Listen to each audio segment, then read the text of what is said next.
You're listening to the Third Down Squad podcast, the best international news podcast for the National Football League. We're your hosts, Derek, Josh, and Toby. Let's get you ready for new set downs on Sunday. What's going on, everybody? It is now Conference Championship Week for the NFL. Welcome back to the Third Down Squad podcast, where we'll be breaking down all of the latest NFL news and games. As always, I'm Derek on the left. That's Josh in the middle. Toby's on the right. And we're first going to start this podcast off with the Divisional Playoff rounds that happened last week. Couple of interesting games. And the first one we'll go in chronological order here. We went with the Colts and the Chiefs. Unfortunately for Josh and I, our favorite team has now been exited from the playoffs, as the Chiefs basically handled the Colts pretty easily through most of that game with a final score of, I believe it's 34-21. 13-31. Or 13. It was 13. Yeah, my apologies on that one. And anyways, so biggest takeaway, Toby, from that game? The biggest takeaway for me is that if the Colts would have played like they did against Houston in the wildcard round, they could have easily beaten Kansas City. And I don't think Kansas City was that strong in that game. It was just the mistakes or the bad luck that Indianapolis had in that game that kind of made it look like Kansas City was that much better of a team than the Colts were. But for me, that wasn't the case there. It was just, a mixture of bad luck and inferior gameplay of the Colts at some point. Kansas City is not that strong as they look right now for me after judging that game. That's the takeaway for me for the game, basically. Josh, what do you have to say about that game? As much as I wanted the Colts to stay in the playoffs, I also kind of knew that, we were just fortunate enough to get into the playoffs. I know I sound like very cynical about that, but starting out 1-5 and making it all the way to the divisional round of the playoffs shows how much this team has really came together as a group and just proved everybody wrong. Remember the whole number 32 thing? Yep. With Frank Reich? Yep. Yeah, the third team in NFL history to make it to the playoffs after starting 1-5. And this is only the beginning, because this team is going places. And yes, I know that the season's over with right now, but free agency is still going to happen. And for the first time in a while, the Colts actually look appealing to other players that are going to become free agents, because we struggled with that in the past. I know this is more about the after effect of what happened with the Colts and the Chiefs game. But for me, I really looked at it as a growth opportunity, where our offensive line is phenomenal. They did absolutely great this year. All props go to them. Andrew Luck's back. That's a big sign, too. And Darius Leonard on the defense, he's more likely going to be captain next year. I can see him as the captain of the defense. And although Patrick Mahomes got the best of us, our defense is going to get better, because we still have, like I said before, free agency and the draft, which this looks like a very good defensive draft this year. So all in all, although the Colts are gone from the playoffs, I'm just happy that we made it to the playoffs to begin with. And like you said, Toby, the mistakes got to the Colts early, and they just kind of couldn't shake it off. And then it kind of looked like that they just said, well, we made it, but do we just want to go further? And I think that's what those mistakes were, just minuscule mistakes. And not to take anything away from Mahomes, he's just that good of a quarterback, but it's just, like you said, Toby, the Chiefs shouldn't have won that game, but the Colts let them win that game. Yeah. That's just how I saw it. Yeah, Ebron said it best. He said they left their offense in Indy. That's pretty much it. They didn't look on point with anything offensively all game, especially early. I believe that 3 of Andrew Luck's first 6 passes were batted down at the line of scrimmage. So it's kind of difficult to get into a rhythm when the defensive line is blocking every other pass that you're throwing. But yeah, you guys are right. Colts just didn't come ready to play in that game. The Chiefs did. They were feeling themselves, and Patrick Mahomes shredded them for most of the first half.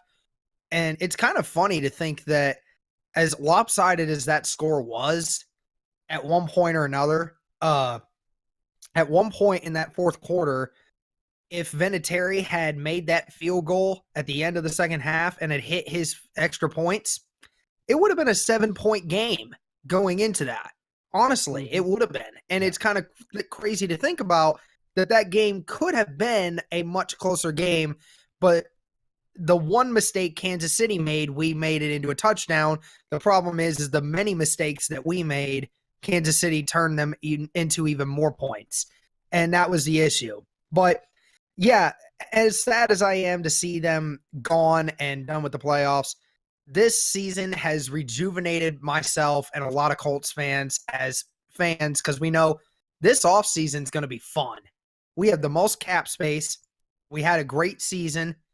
It's just kind of funny to think how excited I am to actually be with a new offseason. But yeah, ultimately the Colts are done, and the Chiefs, they definitely deserve to move on from here.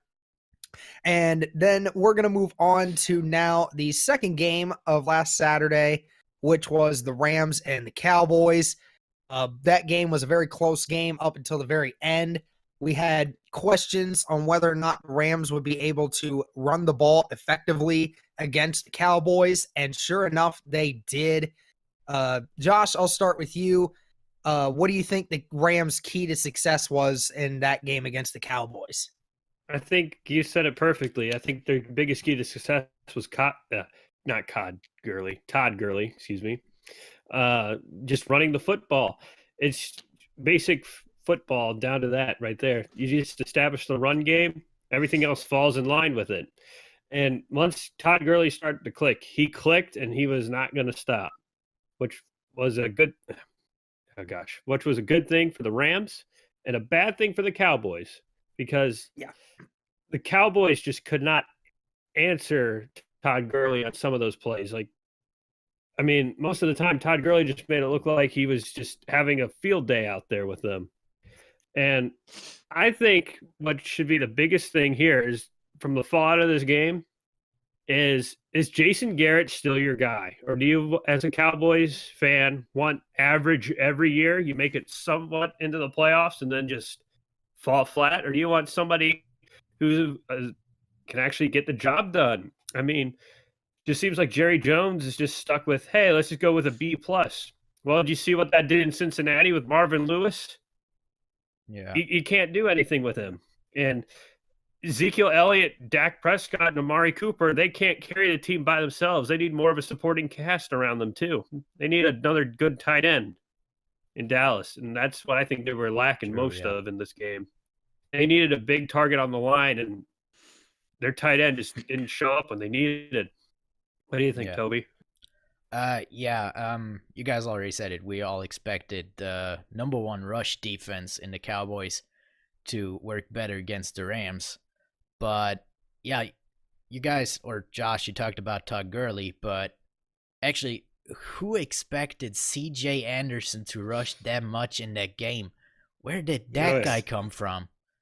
It's his third team that he's on this season, and all of a sudden, in the playoffs, he comes out, and I think together with Todd Gurley, they rushed for 267 yards in that game, which against the number one rush defense over the entire season is just ridiculous.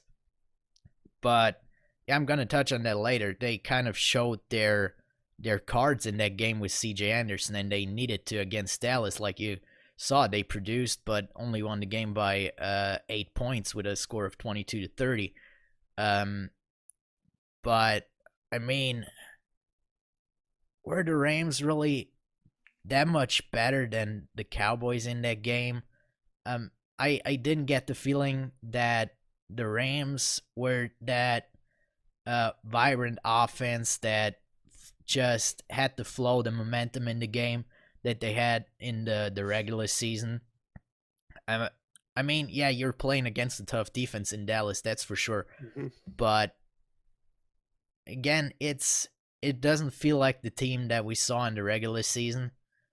It's kind of the same with Kansas City. It didn't quite feel right that the Rams won that game, but in the end, it was just that those small mistakes that the Cowboys made that kind of pushed them ahead by that small margin that it was eventually. So I believe still the Cowboys were the better team in that game, but made the mistakes that pushed the Rams ahead of them to win the game. So Derek, what's your thoughts on that? Yeah, I mean, I'm not going to touch too much more on the offense. I mean, it was pretty straightforward, and you guys already said it. The Rams ran the ball so well. It's kind of hard to imagine that they did that so well, given that, we thought the Cowboys would do more to stop that. But I think we should talk a little more about the defensive side for the Rams. I do think that the Rams, with the addition of Aqib Talib finally getting back from injury, has definitely given them a much needed spark on that defense. I still have question marks with their defense. Just because Aqib Talib's back, Marcus Peters is still a somewhat of a liability on defense this year when it comes to the Rams. But the Rams defense, although gave up 22 points to the Cowboys, it's still kind of a good performance to know that their defense is finally picking up the pace. And we'll talk a little bit more about that when we talk about the Saints and the Rams game. And now we're going to move on to the Patriots and Chargers. And that was the game that Josh got lucky with. We should have listened to him. It was Belichick and Tom Brady, and it was all Belichick and Tom Brady, I might add, with the first half score being 35-7.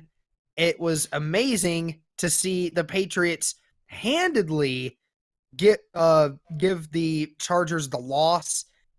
Even though the score ended with 41-28, the score was still way out of reach by halftime. And so, Toby, I want to start with you.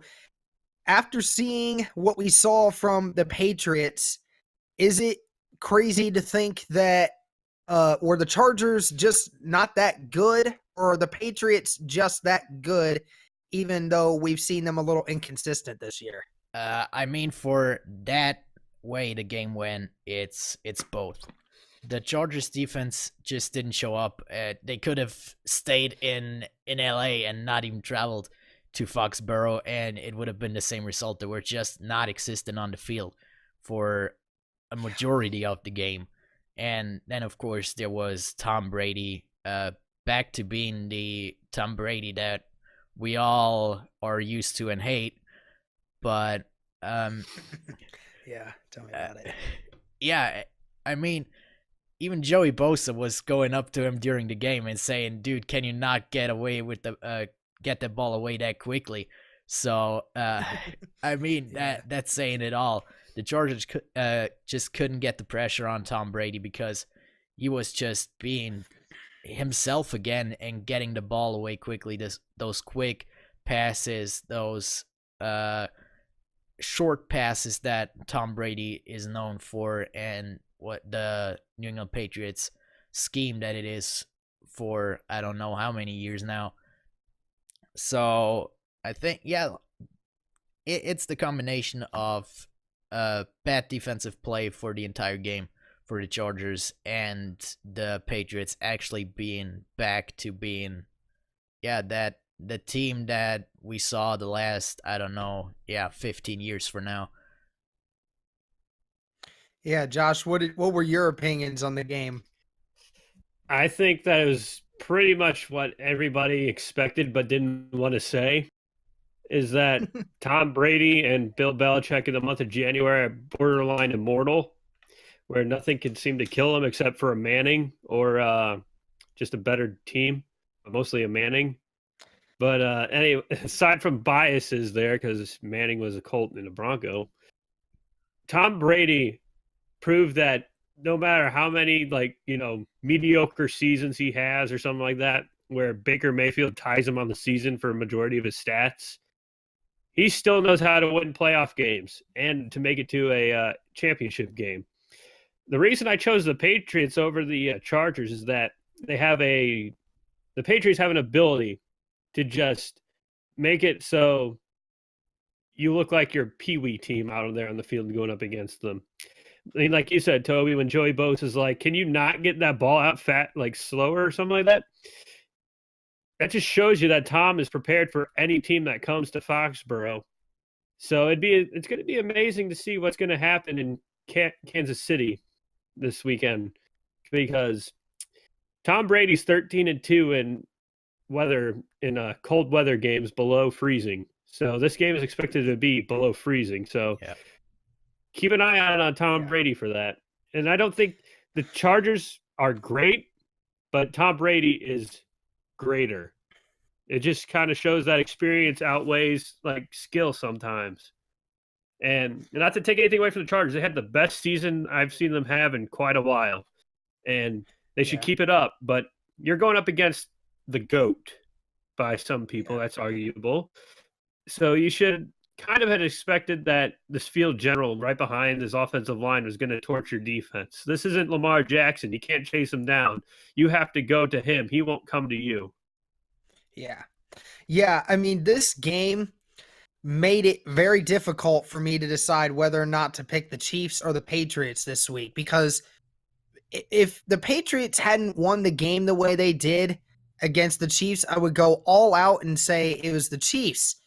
But just to see the way the Patriots dominated the Chargers is just absolutely insane, because it again re-edifies every time somebody says this. It's Belichick and Tom Brady. The game plan that they always put together is just amazing. It's so difficult to just say the Chargers were easily the better team. They had the better roster. They had the hotter quarterback. They had the two really good running backs. It didn't matter that they were in Foxborough. It should have been they were the better team. They should have at least made it a game. They didn't even make it a game in the first half. That first quarter, it was 21-0. It's absolutely insane to think the Patriots just continue to do this.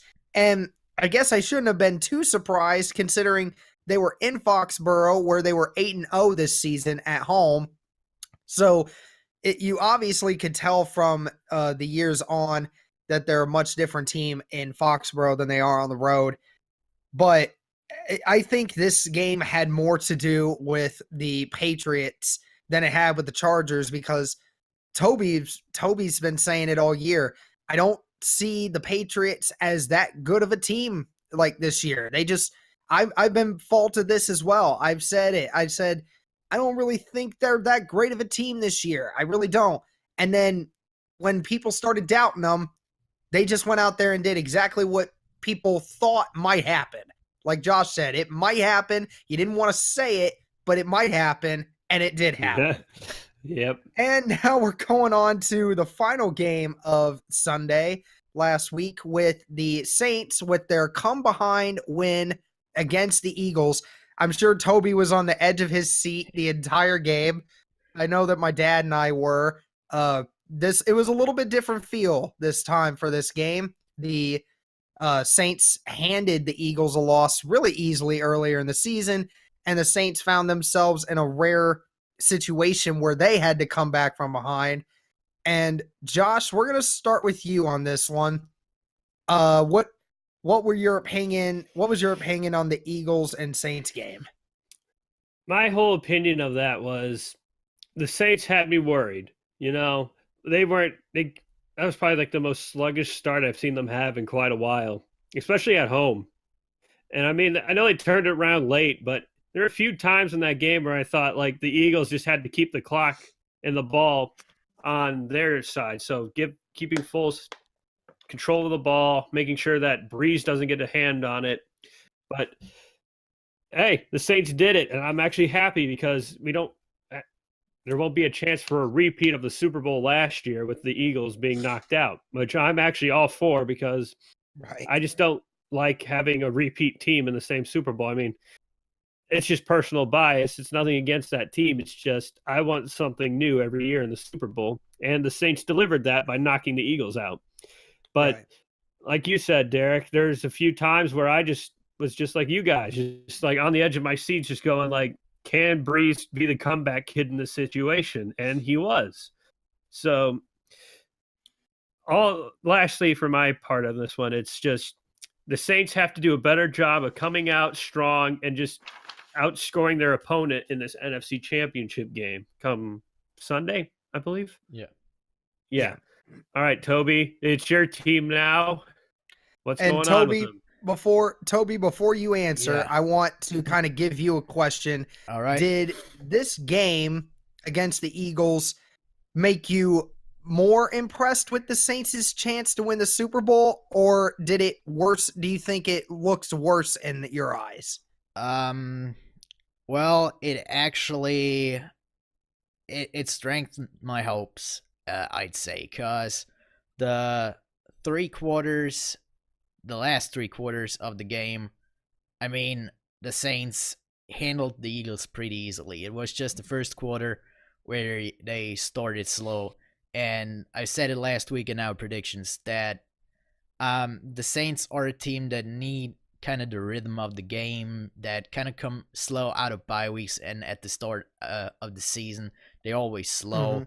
And so I was kind of expecting them to not perform that well at the beginning of the game after most of their players set out for 3 weeks now. So they had their last games 3 weeks ago in week 16 of the regular season. So I was kind of expecting them to kind of start slowly, but I didn't expect them to start with an interception on the first pass and then an immediate third and out on the next drive to fall behind by 14-0. That was really surprising me, and I was just hoping that they kind of get their rhythm back pretty soon, that they don't fall behind even further. And yeah, after that first quarter, they just outscored the Eagles 20-0 from there on out. So for me, it was really showing me that the Saints are still a strong team that can work on offense as well as on defense to keep a team from scoring and scoring themselves. Of course, there were a couple of things that I was not happy with in that game. And first off, of course, good luck to Sheldon Rankins with his torn Achilles. That hurts the Saints a lot. He had a career season now in his third year in the NFL. And that guy was just a monster for us this year in the interior line.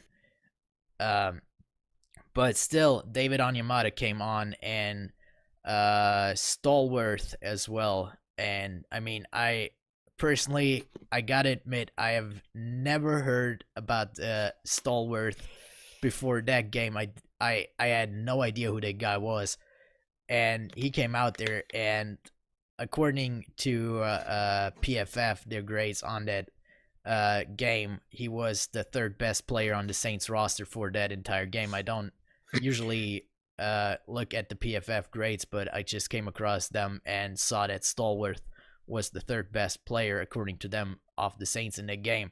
And he was playing phenomenally. Of course, there was a rotation between him and Onyemata, and I expect the same on Sunday against the Rams. But man, he stopped the run in there. The Eagles couldn't run on the inside anymore. He was just stuffing the runs even better than Sheldon Rankins did before that. And Rankins was a run stopper the entire year. So, I mean, there is kind of a drop-off, but it's not that much as many people of the media kind of want it to be. And they saying, okay, Sheldon Rankins is out for now. How would they stop Todd Gurley and C.J. Anderson this week? I don't see it that way. I still think that the Saints have good interior defenders. Yeah. And it doesn't hurt us. But back to last week's game. I wasn't that high on Marshawn Lattimore the entire season. I think I said it on the podcast that he kind of looks slow the entire year. And not quite as quick as he did in his rookie season last year. But man, did he come to play last week in 2 interceptions and the game-winning interception off that tip pass, or Yep. that, yeah, kind of, I don't know what to call it, from Alshon Jeffrey on that last pass from Nick Foles. But man, he was back to being his old self, and that's kind of the mentality of the Saints. I felt like they need the pressure of the playoffs, and they showed up. And last year there were a lot of rookies on that defense. This year they have the experience from last year. Of course, that one play in Minneapolis that kind of got under their skin, and it made them stronger, and you could see it last week. So I feel like the Saints are still a strong contender for the Super Bowl. All right, that's good. Yeah, and you kind of touched on it. Obviously the big question with obviously Rankins going out hurts your defensive line a little bit. It doesn't kill your defensive line, but it does definitely hurt. And you're right. Marshawn Lattimore coming to play in that game was very big, and Michael Thomas showing up again, being the showboat on the offense that he needed to be. There wasn't a whole lot to really take away from it. For me, at least, I think that the Eagles had a good game plan early. The Saints made some adjustments, and with the help of a few injuries on the defensive side for the Eagles, especially with Fletcher Cox having to deal with his injury, that definitely hurt the Eagles early in the game. But again, the Saints did a good job of making adjustments throughout the game and being able to capitalize on the mistakes of the Eagles. And that's why the Saints are where they're at right now. All right, so we've talked about last week's games. Now we are going to talk about the AFC and NFC Conference Championships. So, like I stated earlier, the NFC Championship game is going to be played the New Orleans Saints and the LA Rams. It is the rematch of what happened in Week 9. A lot of you people probably remember Marcus Peters saying that Sean Payton can keep talking all that bull crap. We'll see them again, and it's going to be a different story. I have my own rundown of this. Toby, we're going to start with you. I think the first question I'm going to ask is, what does New Orleans have to do this time around to keep LA from taking advantages of some of the weaknesses? Yeah, the first thing, of course, we saw last week against the Cowboys, that you have to stop the run against the Rams. You can't just let Todd Gurley or CJ Anderson, whoever is running the ball, just get through the front seven of your defense and get him to the open field, because they are both strong runners in the open field. So that's a key part for the New Orleans Saints defense. And like I said, of course it hurts that Rankins is out now against the Rams and that strong rush. But still, like I said, the drop-off is not that big, and I still think that they can get that the run stopped. But yeah, I also said in my recap for the Rams game, the Rams have shown their cards now that they played CJ Anderson against the Cowboys. I believe now the Saints can prepare for a rotation on the running back position for the Rams, that not only Todd Gurley will run the ball, but also that CJ Anderson will get the ball, because both of them are two different kind of players. Because CJ Anderson is kind of the bulldozer running back that is just running through defenders, and Todd Gurley is more the evasive guy, the quick guy that is just running around the defenders. And now in that they already saw what the Rams are planning to do with both of them in the Cowboys game, they can game plan for that. So I believe they have a plan how to stop both of them. Of course, they know CJ Anderson from his long time down with the Panthers, so they know how to stop CJ Anderson. And I mean, they did a great job back in the regular season when they played the Rams of stopping Todd Gurley. You didn't see much in that game from Gurley. Right. So I believe Yeah. that that's one of the key matchups, the running back group of the Rams against the front seven for the Saints. And that is going to decide the game. And for my prediction this game, of course, I'm going to go with the Saints here. There is no question for me about it in that game. The Saints have the third best rush defense. I know the Cowboys last week had the best rush defense in the league, but they couldn't plan for CJ Anderson in there, which the Saints now can. So I believe the Saints have the advantage there, and that's the one thing that can majorly change the game. Okay. And Josh, so what I got another question for you, and then we'll get your prediction afterwards. How much pressure is on Sean McVeigh to create a game plan to help stop the New Orleans offense? Because I know that the New Orleans offense has had slightly less run production the last couple weeks versus earlier in the season. How much pressure is on Sean McVay to get a good game plan to help slow down the Saints offense? For me, Toby. That's for you, Is Josh. that one for me? Yeah. All right.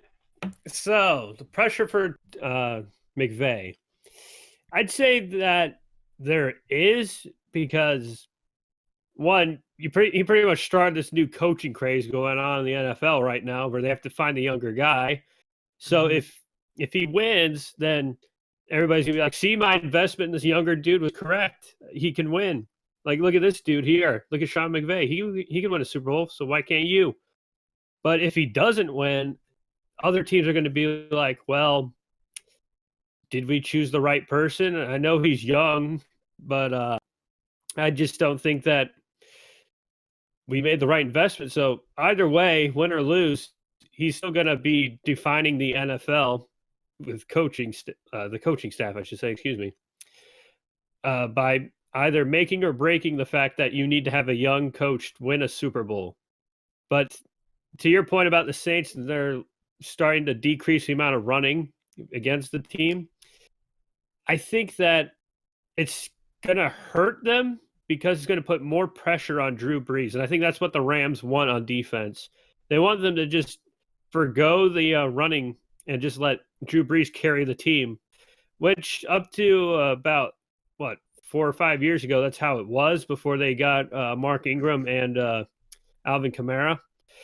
So they need, for the Saints to win this one, they need to rely on Kamara and Ingram again. They just have to. They can't just be like, well, here, have like 40 yards or 50 yards running. No, against this team, you need to be as diverse as possible when distributing the ball, either by passing or throwing. So if they just choose to forgo the running, then the Rams have this game won easily. But I think that for the Rams' game plan against the Saints, it's going to be just that. Make them fear running the ball against Ndamukong Suh and everybody. Heck, even Aaron Donald, they're going to rely so heavy on him that he's going to be double teamed. You're going to see it. Aaron Donald's going to be double teamed on that offensive line, leading possible sacks going in from the middle linebacker or Ndamukong Suh or any other place. So the main point I'm getting to, because I feel like I'm alluding to it, is just the Rams need to make sure that Brees only throws the ball. He does not hand it off. So they're going to stuff everything in the middle of that line right there. So that's going to be the main way that Sean McVay is going to win. And I think the Saints know that. But in regards to CJ Anderson, though, I think the Rams should have just waited off and then just played him against the Saints, because he could have been your ace surprise card that gets you to the Super Bowl. But like Toby said, they now know how to prepare for both Gurley and CJ Anderson. So it should have been, well, why don't we put, the third stringer in and just pretend that CJ Anderson doesn't exist? Yeah. That's how I would have approached it. But, I mean, live and learn. So my prediction, it's going to be the Saints. I think that they had too much time to adapt to the new dual threat that the Rams are going to try to do, because I think they took a page out of the Saints playbook when the Saints did that same thing to them back in Week 9, where they used Kamara and Ingram on them to just torch their defense. So they're going to do the same thing with Gurley and Anderson, and I think that's what the Saints are catching on to, and that's why I got the Saints getting the win. Yeah, Derek, before you start, real quick. Josh, first off, like you said at the end, the Saints already did it in the regular season. They used the running backs against the Rams, but still, I still think with how the offensive line played in the regular season, even if they rely on Drew Brees more in that game, that they can still win against the Rams, depending on how their defensive backfield plays. And Derek, you already said it in the intro to that segment. Marcus Peters did not look well in the regular season, bringing forth the comments from Sean Payton after the game, which I believe is the Saints are still very much in the head of Marcus Peters, which will kind of hinder him in the game, I believe. Yeah, I believe so too. I think he will be focused, but we'll have to see. So obviously, New Orleans, the pros and cons for New Orleans in this game, they have I think they have the slightly better coach. I think Sean McVeigh is a lot more of an offensive-minded coach, but I think Sean Payton is able to adjust in many different ways. They obviously have the better quarterback, and I believe they have the better roster right now than what the Rams do right now, especially offensively. The pros that the New Orleans has, they obviously are at home, and the stadium obviously is a big environment for them. Marshawn Lattimore is on fire. They have Michael Thomas and Ted Ginn Jr. running really well and doing some really good things on offense. The O-line is healthy. They're going to all be playing in the game, so that's a very important factor. And obviously, you have Drew Brees. The only cons that I could think of is, like I said earlier, they've reduced run production. They haven't been able to run the ball as efficiently as they have earlier in the season. We'll have to see what they can come up with for that. They obviously do not have Benjamin Watson for this game. They won't have Sheldon Rankins, and they won't have Kirkwood. So Drew Brees is going to be without two receiving threats in this game. And the Saints have also allowed 10-plus yards rushing on 10.3% of plays without Rankins this year, as opposed to 6.6% of rush plays with him in. So it does make a big difference. You get about a 4% more likelihood that running backs can get 10-plus yards on you when Sheldon Rankins isn't in. Toby ended up bringing up the fact that Sheldon Rankins' replacement came in and did very well to replace him, and it all comes down to adjustments. It's all a matter of, can New Orleans get a way to keep the middle solidified? And they did that earlier in the season, which brings me to my first point. The 3 points I have for each team to win, and I'll start with the Saints. Can they hold Gurley under 100 yards? They did it in the first time. The linebackers did a very good job in the first meeting of filling holes in the correct way to keep Gurley from exploiting those big one-direction holes. So if the Rams are not able to get Todd Gurley going, that's a big point. And then the Saints must continue to attack Marcus Peters. I know that everyone keeps saying Marcus Peters has improved. Yes, but he is still the weak link in that secondary right now. They need to try to find a way, even if Aqib Talib is placed on Michael Thomas this time. I do believe Ted Ginn, and if Ted Ginn can get something going, and if the Rams play any zone, they need to try to find a way to get Michael Thomas open in the middle like they did against the Eagles. And then the third point is, if they can protect Drew Brees, they will win this game. They will win as long as Brees is held upright. And like Josh said earlier, Aaron Donald, that dude needs to be double teamed. And you have to make sure that you're picking up the pressure. And like I said earlier, with the Saints having all their offensive linemen healthy and ready for this game, that's going to be a huge boost for them. And then going to the Rams, the pros, like I said earlier, they have Aqib Talib back, which helps their secondary. And that's pretty much one of the biggest pros I could think of for them. And the problem is with their cons is in that first game, they had Cooper Kupp. They don't have Cooper Kupp anymore.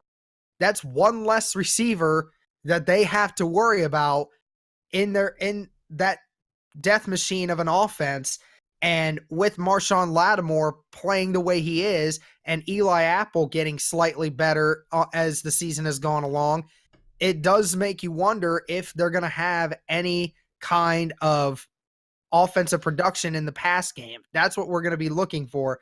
And the biggest takeaways, the biggest points for the Rams is, can they get Ndamukong Suh to produce?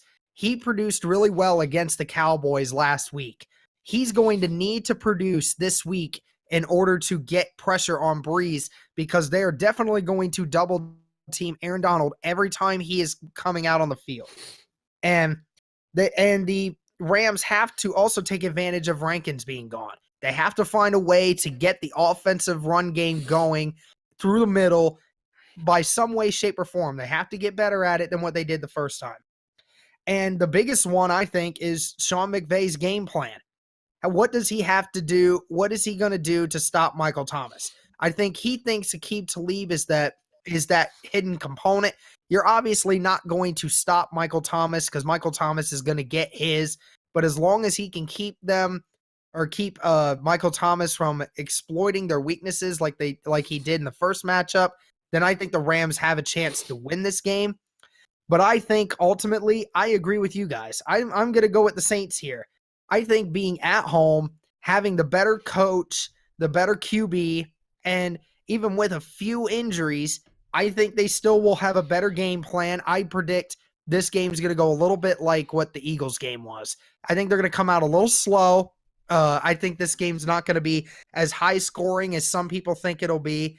I think it'll be a little slow of a game, but I think the Saints will make the adjustments and find a way to get it going. All right, and then we're going to go on to the AFC Championship game, the final game before we end up seeing who's in the Super Bowl.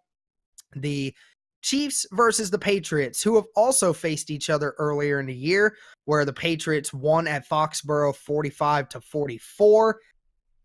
This one will definitely be an explosive matchup, I think. Josh, we're going to start with you. What do the Chiefs have to do to try and get over the game plan that Belichick might in store for them?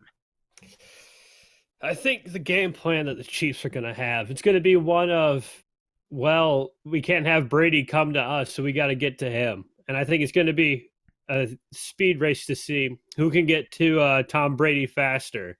And that's probably the best way to put it, because as Joey Bosa pointed out before, he's got the fastest arm release in like the league, or at least that Joey Bosa has ever seen. So it's got to be, one, you got to get to Brady. There's no ifs, ands, or buts. You got to get to him somehow. Second, you got to make sure Gronkowski is kept in check and having like 2 or 3 people cover him downfield, because a wide open Gronk is an easy touchdown. And third, I think that this is the biggest thing for when it comes to combating Belichick and Brady. It's control the ball and make sure Brady doesn't get past your 50-yard line if possible. I know that's not going to be like, totally what's going to happen, but they're out of Foxborough. They're in your stadium. You make them play by your rules. So that's how I think that the Chiefs are going to behave, because they have full control over the situation. But that being said, the thing that the Chiefs need to work on is actually trusting their running back. Because I don't know if you saw this, but in the game against the Colts, I noticed that Tyreek Hill had ran the ball a few times more than the running back ever did for a few more yards. Mm-hmm. And I think that that's got to change, because if Tyreek goes down with an injury, Mahomes only has Travis Kelce and nobody else. And I think if they want to keep Mahomes in check, you got to first take down Tyreek Hill, because he's always been his first go-to. And then with him neutralized, he's probably going to go to Travis Kelce. And I think that if you also neutralize him by having a few linebackers on him, Mahomes is going to have barely anybody to throw it to, because as you may have seen through his entire 50 touchdown season, Tyreek Hill accounted for a huge amount of those, and so did Travis Kelce. So if you get rid of those two, who does he have left to throw to? So I think that's what's going to happen. And I think that for my pick on who's going to win the game, I think it's going to be the Patriots. I know they're out of Foxborough, but remember, Tom Brady's 13-2 in games below 0. And this is looking like it's going to be an Arctic blast. So I'm going off of history on this one. So, Toby, do you agree or disagree with my assumptions? Yeah, I'm agreeing with you. The only thing that I kind of don't see is keeping Gronkowski in check, because he isn't on the playing field for the Patriots right now anyway. So, I mean, he is there, but the way he's playing right now, he's really not existent in the offense for the Patriots. So, for me, one of the key points for the Chiefs to win that game is to stop the Patriots running backs, because James White and Sony Michel right now are tearing up defenses like they want to, especially when they're home in Foxborough. But yeah, this game is in Arrowhead Stadium, and like you said, they're expecting cold weather down there, and it usually doesn't get that cold down there in Missouri. So I believe Kansas City might have a slight disadvantage in that one, because they don't really practice in cold weather that often, and the Patriots are kind of used to playing cold weather in January in the playoffs. So I give the advantage for that to the Patriots, but there was reports for that could be weather below 0 down there, and now it's just somewhere around the 20-degree mark. So that advantage for the Patriots is kind of getting a little bit less and less the more the temperatures go up. But still, I also see the Patriots ahead in this game. When I'm looking at how Kansas City played against Indianapolis last week, I feel like they are not where they were at the beginning of the season. I know they weren't there at the end of the regular season, kind of after Kareem Hunt kind of was fired from the team. It all went downhill for Kansas City because they did not have a running attack, and like you said, Josh, last week Hill kind of was their feature running back for most of the game. So I believe that the Patriots are the more balanced team right now. But if Kansas City plays it right, they can win it. But for me, the favorite in this game is the Patriots. And who doesn't want to see a matchup in the Super Bowl of two all-time greats in Tom Brady and Drew Brees? Yes. Yeah, I totally agree with you there, Toby. I would love to see that. The two old guys, but probably two of the greatest quarterbacks of all time. Yeah, this one's going to come down to a couple different things. Obviously, the Chiefs have the better roster. They have the better players. They have the better all-around staffing. But the Patriots have a slight edge at quarterback. And in my opinion, his style of play is able to make things happen better in more ways. And they have the advantage at coach. There's nobody that compares to Bill Belichick. Belichick is an A+, and Andy Reid's an A-. He just beat him by a few percent there. But the advantage is, like you said, the Chiefs are at home, and the Patriots on the road this year are 3-5 on the road. It does make it an interesting point. And obviously the Chiefs are a little more explosive, and they have sometimes a better offensive game plan. But the cons to this game is, you said it earlier, Kareem Hunt's not in this game anymore. The Kareem Hunt's not there. Their linebacker Dorian O'Daniel is out for this game, and their pass rush is been questionable at times. And I think the few things that the Chiefs need to do is they need to use all their weapons. They need to have a vertical attack on the Patriots, because I believe the Patriots are going to keep their personnel close and make the Chiefs beat them going vertical. I think that might be the best thing for them to do to keep Tyreek Hill from making big plays out of the backfield. But they have to use Sammy Watkins. They'll have to get Tyreek Hill the ball deep. And the second biggest point is turnovers. The Chiefs have to create a turnover and they have to limit their turnovers. If you give the Patriots the ball, that is the worst possible thing you can do. They can't do what the Colts did to them with that blocked punt. You cannot have something like that happen. If you let that happen against the Patriots will take advantage of it and they will make you pay. So you have to limit your turnovers, but you also have to force a turnover somewhere in that game. And then I think Josh said this a little bit earlier, dominate the time of possession. You have to keep Tom Brady off the field as long as you possibly can. I know that's usually not how Kansas City does their offense. I know, but sometimes you have to adapt the offensive game plan, and keeping Brady off the field for as long as possible, that's the most important thing. And for the Patriots, they obviously have the best QB coach combo. As I said earlier, their game plan and adjustments is second to none. They made the Chargers struggle so handedly, even though the Chargers were the better team. But I mean, the cons to this is that, again, the Patriots have been inconsistent on the road, and their defense has been lackluster for most of this year.